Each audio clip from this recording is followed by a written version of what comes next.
Welcome to this tutorial of Danger at Dunwater in Saltmarsh. This one's pretty easy to see as you're approaching it because it exists on an island with a lookout platform. In the background you see the spire that is the quest, the final enemy.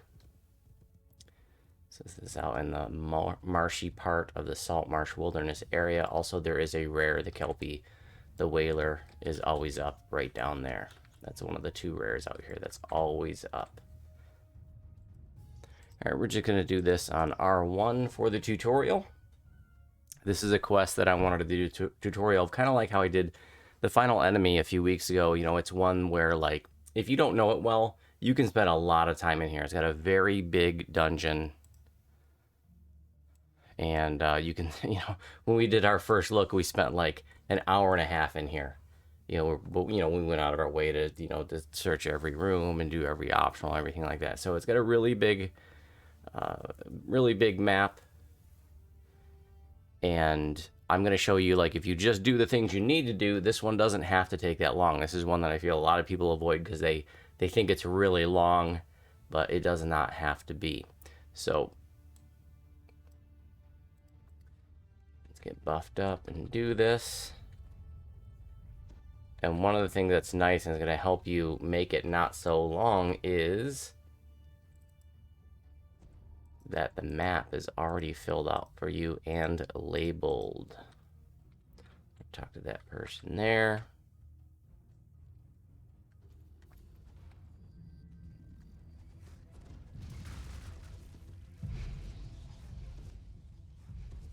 Okay, so the objectives came up. Find the lizard folk queen in her throne room. And so, like I said, everything's labeled, right? And right here, the queen's throne room. So we know we need to go there. And I'm going to go down this way. And you could go either way, but pay attention to which way you go, because we're going to have to double back. And if you go back the way you came, then you won't have to fight any more mobs because you already cleared it. So we're going to go south now.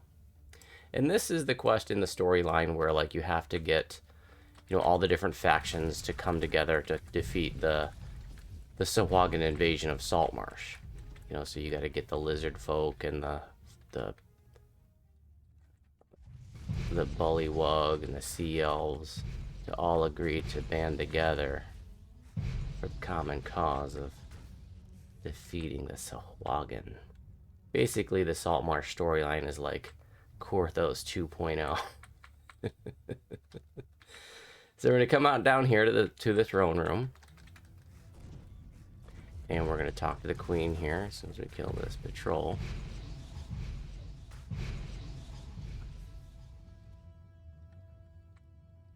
Rachel. And she's like, I'll help you, but you got to do this one thing for me first. Which this whole quest is, plays out like a, like season 1 of The Mandalorian, where you, like, you go to the Outer Rim and, you talk to the contact, and the contact's like, I'll help you, but you got to do this one thing first. And then you're like, okay, I'll do this thing. And you come back and you're like, okay, I did this thing. Can you help me? And they're like, I can't help you, but this other person I know, if you go talk to them, they can help you. So you're like, okay, I'll go talk to this other person. So you go talk to the other person, and they're like, I can help you, but you got to do this one thing first. And I'm not knocking The Mandalorian, although the show, don't get me wrong, but I was getting a little tired of that theme. So anyways, that's what's going to happen repeatedly in this one. You're going to keep talking to folks, and they're going to be like, okay, but do this thing for me first. So defeat the rebellion leader, the High Shaman Kethan. So that's what we got to do next, now that we're over here in the Western Caverns. Okay, so where's the High Shaman? He's in the temple, right? That's where a High Shaman would be, right? Well, in order to access the temple, we need to have 2 crests. And guess what? Those 2 crests are in the same place every single time you run this quest. So you don't have to scour the map for them. Just go get them. No big whoop. Hey, champ chest. And the locations of those crests, by the way, one is right here, and the other one is right here.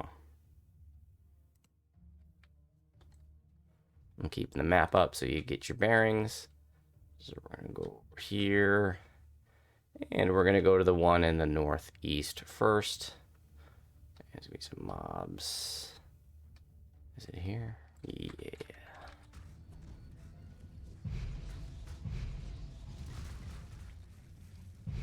I am using the build that I posted a video about, the 18-2 Sork favorite soul Shirati magic missile spammer, although I made some changes since then, if you're wondering what build I'm using. By the way, that little breeding ground for the crayfish, you don't have to go in there. Sometimes you're going to see a lot of reapers back there because there's a whole bunch of like crayfish that are waiting to spawn, but the reapers are already there if they happen to appear. So, you know, if you just stay to the right as you're coming up here, if you stay to the side, you should not aggro any of those reapers, and you definitely don't need to fight any of those crayfish. They're like ravenous, so they're like extra deadly crayfish, and as we know, like crayfish are, you know, among the deadliest mobs in DDO, right? You know, not dragons and devils and stuff, but you know, it's crayfish and ravens in DDO that are the scariest mobs, right? And this game should be called Crayfish and Ravens Online, you know.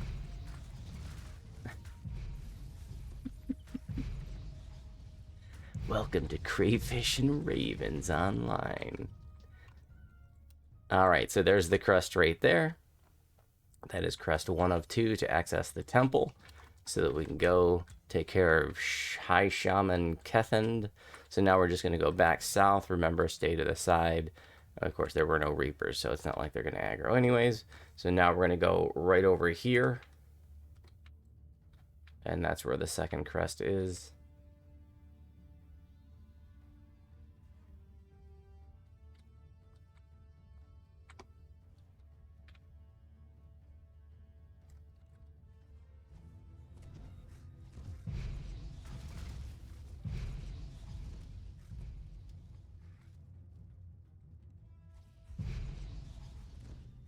I'm using color spray and Phalites back to back. Phalites is pretty nice. I think a lot of people don't have experience with that yet. I'm going to go ahead and shrine because I actually get a buff. I get the Tea with the Queen buff when I shrine. Not that I need the mana, but I want that buff. It's a 10-minute buff. It usually gives you something pretty good. It always gives you something good, but sometimes it's something not so helpful for me. It's like, sometimes it'll give me like melee and ranged power, and I'm like, yeah, I don't really need that.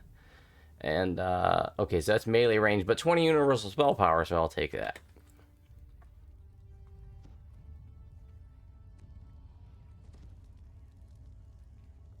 Okay. Now, again, we're going to go right there, and that's going to give us crest number 2.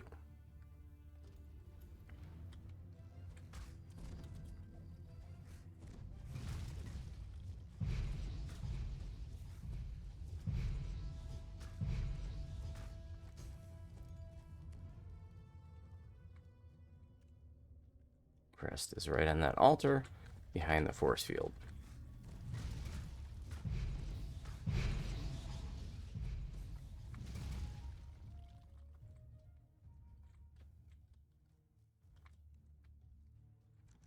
I think there's a key to that chest over in the corner that you can search out. Let's see if I can knock it. All right.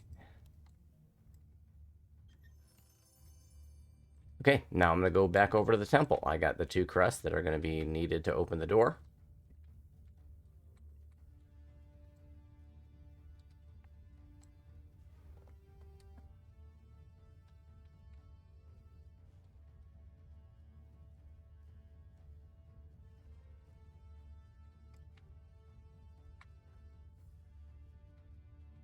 Cacao, cacao.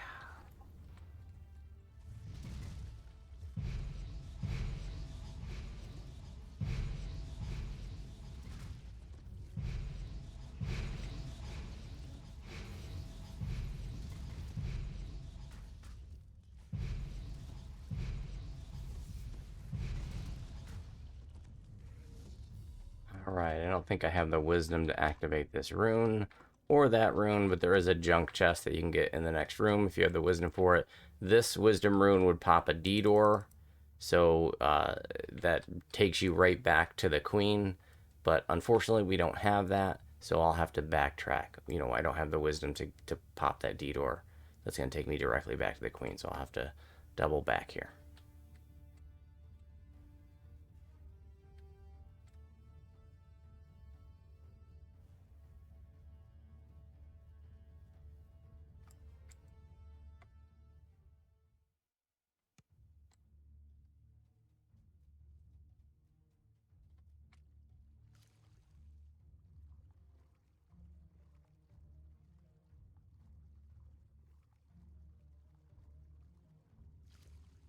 All right. So the queen's like, and you're like, okay, I did the thing that you wanted. And she's like, I can't help you, but if you go do this other thing.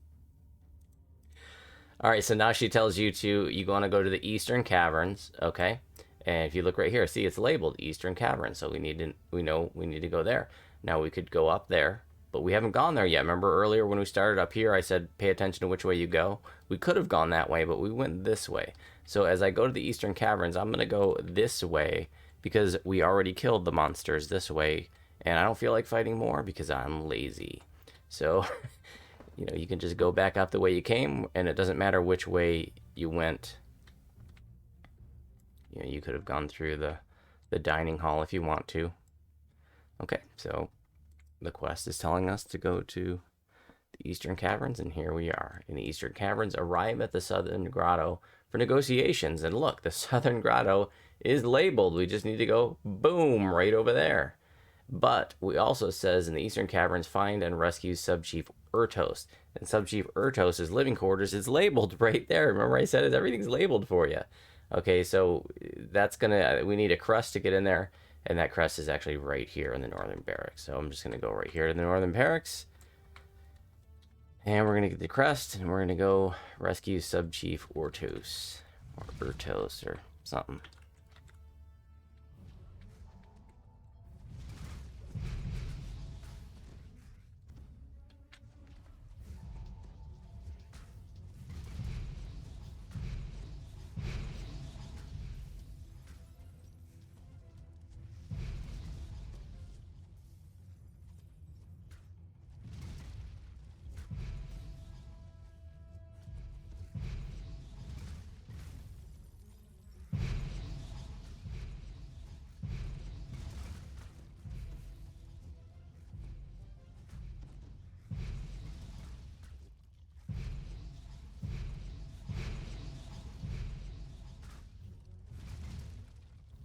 Okay, now I got my crest.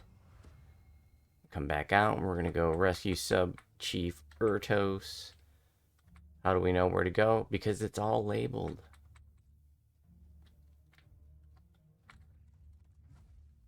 These guys are partying it up in here. So we're going to put a stop to that.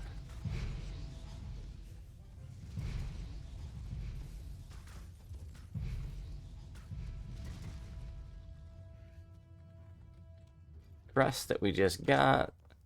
There's the dude we came to rescue. All right, so now we just need to go to the Southern Grotto for negotiations. So this is the part where it's like you're really, you got to convince the sea elves and the lizard folk and the bullywugs to all band together to fight the common enemy of the Sahuagin.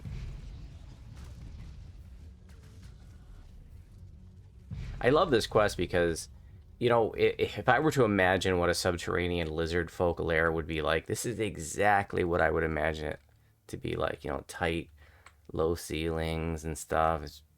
I really like this quest. So you talk to this guy, and he's like, I'll help you, but you got to do one thing for me first. And the one thing you got to do for him is find a necklace that was stolen from him. Okay? And then you go over here to the bullywugs here, and they're pretty cool because they're gonna help you without being douchey about it.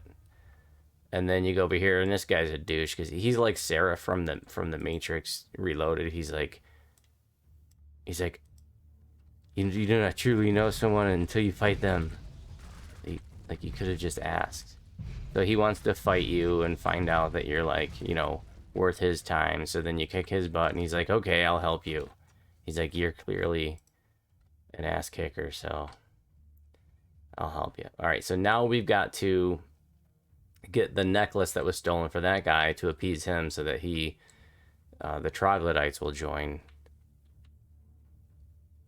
the alliance. Okay, and that guy, there's a guy that stole the necklace, and he's like, he can be in here in the prisons, he can be like over here. So you're gonna have to look around him for a little bit. There's some condition in which you make the dot, like his dot, appear on the map, and I don't know exactly what that is. If it's maybe lower difficulties, or maybe if it's you've already encountered him once. Because you could have come through here before and met him, and you didn't know he was the thief, and I'm not really sure.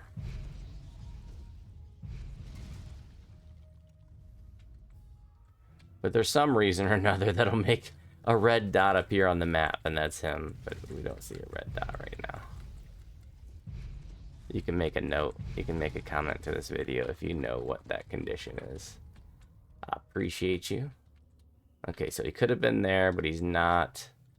He could be there, I think. Or there he is right there.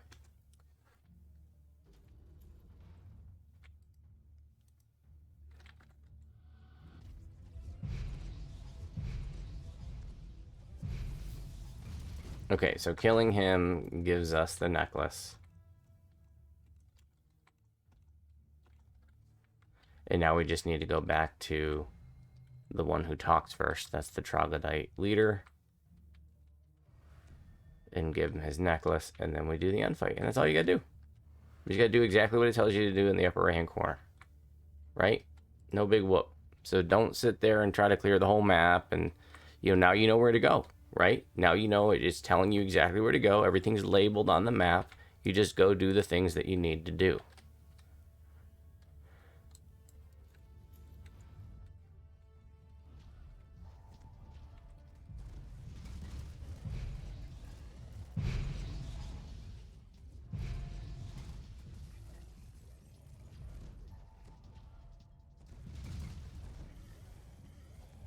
Just putting down some dancing balls and some mind fog. Mind fog will reduce their will saves.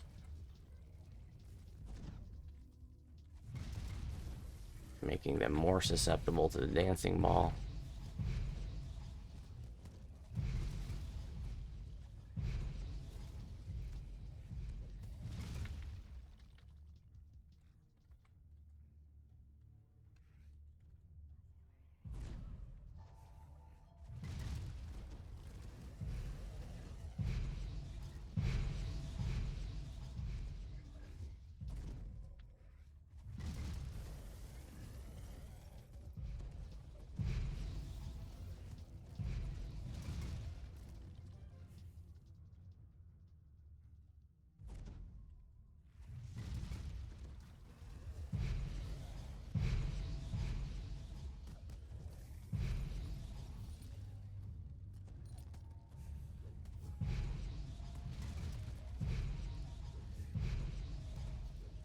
Just hit my 95% concealment clicky. That's the capstone of Baydark Illusionist.